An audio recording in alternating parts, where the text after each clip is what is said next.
Attention, sujet hautement inflammable, l'immigration au cœur des échanges dès aujourd'hui à l'Assemblée nationale.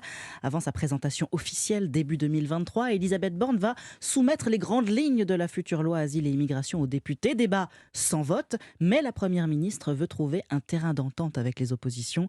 Pour défendre son projet, le gouvernement va s'appuyer sur un document qu'Europe 1 vous révèle ce matin.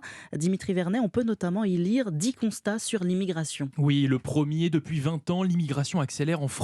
Le nombre d'immigrés est passé de 7,5 à 10,3 de la population totale en 20 ans, ce qui représente un peu plus de 7 millions de personnes. Des étrangers répartis très inégalement sur le territoire, 20% en Île-de-France contre seulement 5 en Normandie ou Bretagne. Il y a aussi le cas spécifique de Mayotte avec 50% de migrants.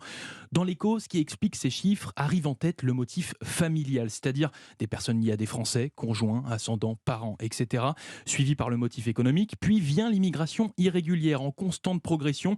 On le voit grâce aux chiffres de l'AME, l'aide médicale permettant aux étrangers en situation irrégulière de bénéficier d'un accès aux soins. 380 000 bénéficiaires l'an dernier contre 210 000 il y a 10 ans. Par ailleurs, la demande d'asile augmente. La France est la deuxième destination de l'Union européenne après l'Allemagne. Enfin, le document démontre que les immigrés sont plus touchés par le chômage que les Français. 13% contre 7,5%. Conséquence de manque d'expérience ou de diplôme. Le gouvernement met l'accent sur la mise en place de visas spéciaux sur les métiers en tension. Problème, le bâtiment ou les services à la personne n'y figurent pas. Dimitri Vernet.